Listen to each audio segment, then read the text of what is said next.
Hello everyone, magbubukas tayo ng aking parcel. So, ito kasing parcel ko na to is in-order ko dun sa isang friend ko rin naman siya dito sa TikTok at saka sa in-order ko. Kasi ito yung ginagamit ko, kaya lang hindi ko na din siya magamit kasi nga wala siyang stock before. Pero ngayon kasi marami siyang stock, kaya bumili na ako. Kasi ang hirap kasi kapag walang stock nito. Ito kasi yung hiyang sa balat ko. So, wow, may pa-freebies siya, guys. Ito yung freebies, hindi ko kasi siya in-order. Thank you sa pa-freebies, sis. So, ito yung in-order ko sa kanya. Lotion lang naman siya.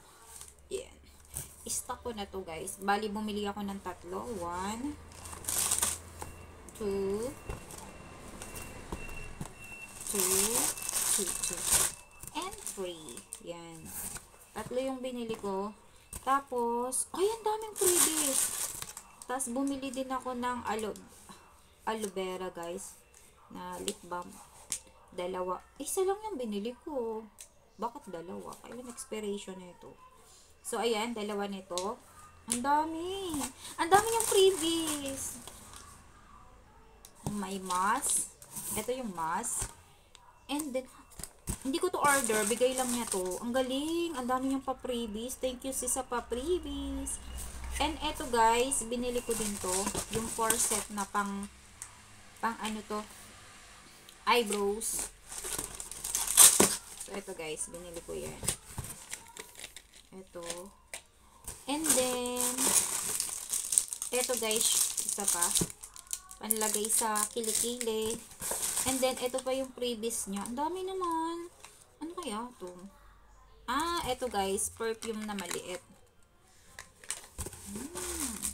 And then, ito. Ano naman to? Para saan to? Hindi ko alam kung para saan to. Ito yung freebies niya. Ito. Ang dami yung freebies ha. Thank you sa pa-freebies. Ito. Perfume na ano lang siya maliit. Tapos, ito, cucumber mask, moisturizing mask. Yan, ito. Yung freebies niya, bali ang dami. So, ay, magagamit ko rin to kasi nagpupuyod naman tayo. Ayan. Thank you, sis, sa pa-freebies. So, yun lang yung guys. Yun yung ating unboxing. Pero para saan ito? Ano to? Ididikit saan? Siguro ay sa dingding. Ilalagay na gayon sa wall. Tapos, pwede mong sabitan. Baka nga gayon. Hindi ko rin alam kung saan ba to. Nga ng hitsura. Baka nga ididikit lang sa dingding at sabitan. Siguro ngay gayon. Kasi merong ganito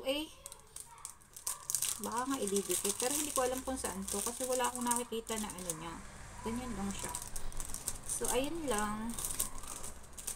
Thank you. Yun lang guys ang aking unboxing for today's video.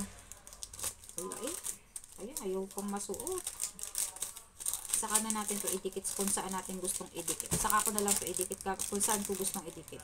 Kasi sa totoo lang guys, bumibili talaga ako ng stock.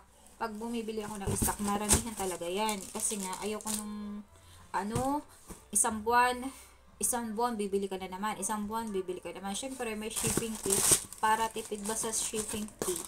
Ganun ako. So, ayun, kahit sa mga personal needs ko, kailangan madamihan siya para use for ilang month.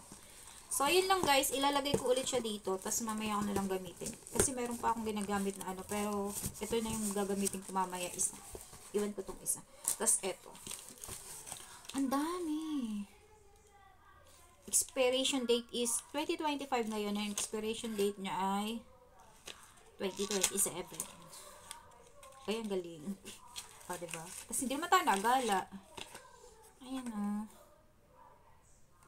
eyebrows nga. 4 kasi combo siya 4. Pero ang dami. Dapat isa lang. So, yun. So, 4. Hindi kasi ako marunong magpilay. So, yun. Ito-try ko lang kung maganda ba or what. Or hindi. So, yun lang. Yun lang po yung ating video. Ilagay natin ulit sa box. Kasi mamaya ako na lang Pero itry ko rin to. I think, to lip balm. Katulad nung binili ko before. Pero nakalagay dun Baka ano, lipstick. Kapag lipstick, marami naman ako lipstick. Gusto ko lang kasi parang lip balm. Maganda kasi yung ginagamit ko before. Yung ano, iubos na. Hindi ko alam kung sang online seller ko yung nabili. Hindi ko alam. Kasi dati yung mga lip balm ko is ano, nung nagpa-package ako, inano ko talaga sila. Nilagay sa box. Tinamigay ko sa Pinas. Pero ngayon, wala na akong wala. Bakit naman gayon? Naku guys, ano ba naman to? Natanggal. Ibalik, ipasok. Ay, ganun lang. Paano natin itong magagamit? Nag-ano na. Nag-alsa na siya ng kanya. Ganun. Pero ang bango Ang bango. Ang bango niya Yun lang guys. Thank you for watching. Ang sarap. Ang bango niya. Aloe vera kasi yung ano niya. Pero nakalagay dito, lipstick. Lipstick ba talaga to? Yun lang guys. Thank you for watching.